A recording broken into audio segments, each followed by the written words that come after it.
Internet, hello, how's it hanging? Happy Monday. Hope you guys all had a great weekend. It is Memorial Day. You're just hanging at home. That's kind of neat. Anyway, hi, it's the 10-minute mailbag. I am back here today to answer your MLB The Show questions. We had a pretty interesting content drop on Thursday. It was both good and bad. We'll talk about that tomorrow on the podcast. But for today, we're talking about your questions. A lot of stuff that kind of looks ahead. Some Season 2 related questions. How should I prepare for what's about to come? So let's go get into it. As always, by the way, I get to as many questions as I can, but I promise you I read every comment. So if you have a question, leave it down below. If there's a question you've asked that I didn't answer, feel free to ask that same thing again. I'll see what I can do. And of course, join the Discord. We now take questions from there as well. All right, so there are 10 minutes on the clock, as is the norm, by the way, wearing my Tommy Cutlets shirt. Go Tommy DeVito. I know you're never going to see the field again, but either way, we love Tommy Cutlets here. Neither here nor there. Here we go. 3, 2, 1, begin.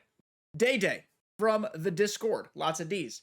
Are you preparing for Season 2 in any way, like buying core players, like the Hyper Series guys, or even paralleling core players that you plan on using? So yes to both. So with Thursday's content drop, I had some stubs. Not saying I was stub rich, but I had some stubs. And so I finished this Hyper Vlad collection. Less for Vlad, because like, if you have live series done, Vlad really probably doesn't have a place in your starting lineup. But I really wanted Adrian Beltre. I'm going to give him a run at third base. I already had Miller and Santana, as you can see, P5. I really wanted Matt Cain to give him a go. I feel like early in a season, he might be fun. Kind of same goes for Josh Gibson, Buck Leonard, Tony Stone, Satchel Paige. Like, some of these players are going to be valuable early on. And I also think their price is going to go up once Season 2 starts. So I wanted to get them before their prices went too high. Now, if you are somebody who has a lot of stubs, just as an aside, I recommend feeling the waters out on investing in some of these guys. Get them at low prices. They're basically a quick sell on their sell now. And maybe they double in price. I don't know. I am not a market expert like there are others in the community who are. I do not claim to be one.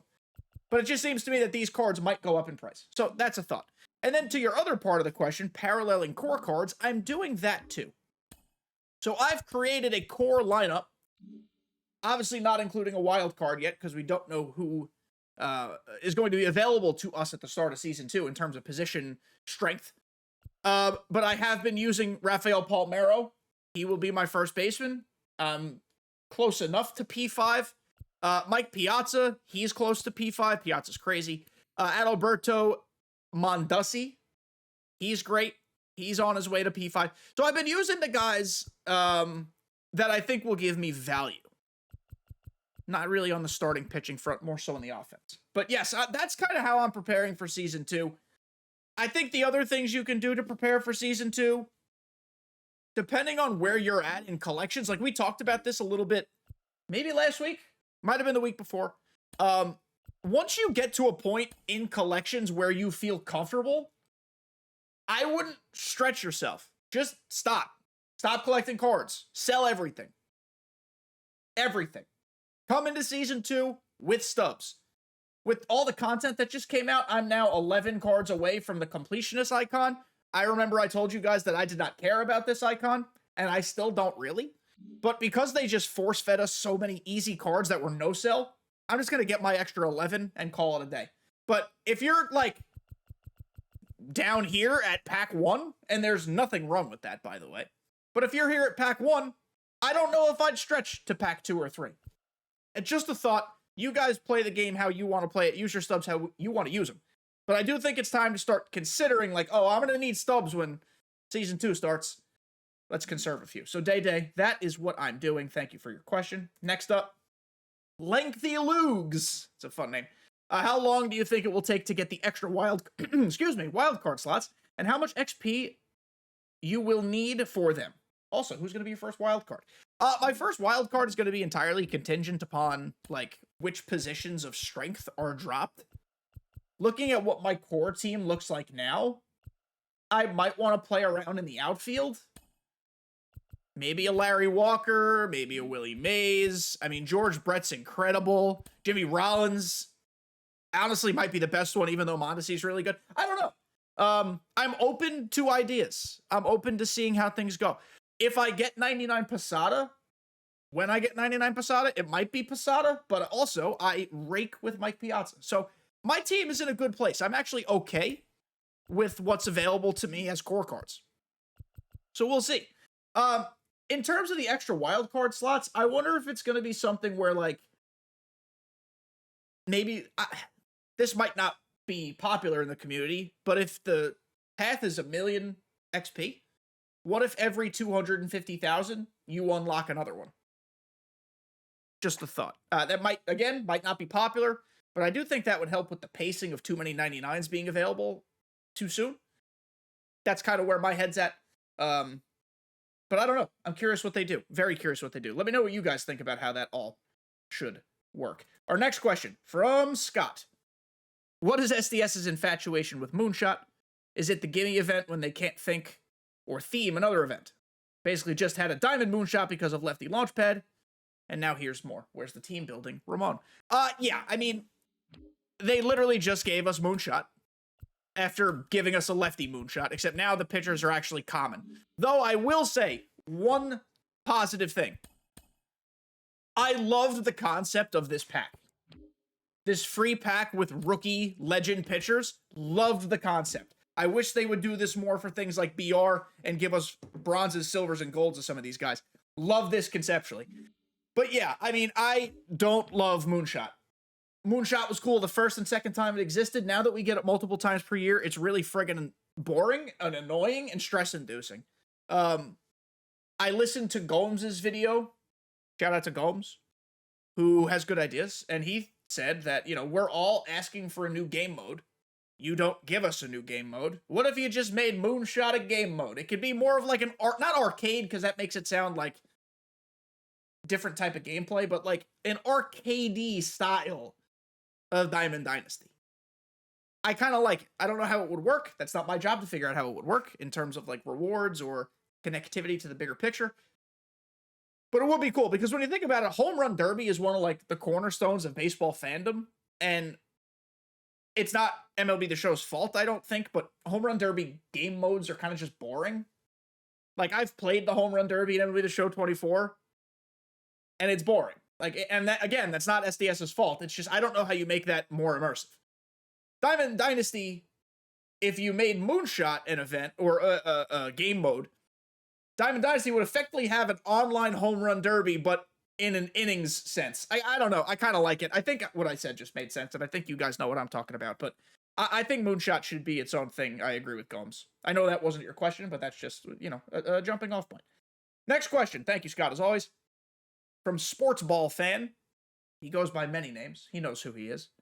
In your opinion, what's the number one fundamental issue with content and or content structure? So talking about Thursday really quickly. Again, I said that I'm going to talk about this in the podcast, but we're just going to touch on it quickly now. This Season 1 recap program, I really like the idea. I really like the packs. I like the structure. I love how easy it was to complete, because if you did all the stuff leading up to it, you didn't have to play a single thing. You could just collect everything and then ultimately get not just a 99 Buxton, which is a pretty good card. Not great, but pretty good. You can get all these packs. I'm going to get off of the screen now because of the lightning static noise. What I wish they would do is drop this sooner. They don't, in my opinion, they don't grasp the distaste for dropping so many good cards so close to the end of the season. People are like, great, I can love this card for 4 hours and then I can't use it again. That doesn't mean I want 99 sooner, but I think they should create these avenues of easily attaining these things. Just create them sooner in the cycle. Give us more of these packs so I can get the cards to collect for collections if you're insisting on collections being part of this game, which I've said from the jump last year. Collections and sets and seasons don't work together. They do not work together. You can have one or the other. You can't have both. It creates a problem, and we're witnessing that problem this year. I've said that from Jump Street as soon as they introduced sets and seasons last year. They cannot coexist. So that is where my head goes with content. I think they need to pick one or the other. Stick with that. And I also think they just need to make these packs more accessible. If they want to make them no-sell, I don't hate the idea, but you can't make them no-sell this late in the season. That's just me. Thank you, Sports Ball fan, as always. Our final question today from Daryl Dixon. I just pulled Ohtani. Congratulations. That's awesome. I have not pulled Ohtani. Oh, I got Ohtani in a choice vault pack this year, but he was not as expensive. I sold him, and now I have $200K to spend. Who should I get? Posada, Marte, or Rutschman? All right, so when you asked me this, I meant to respond in writing. And I'm sorry, I didn't. I got caught off guard. Not caught off guard. Sidetracked. Whatever.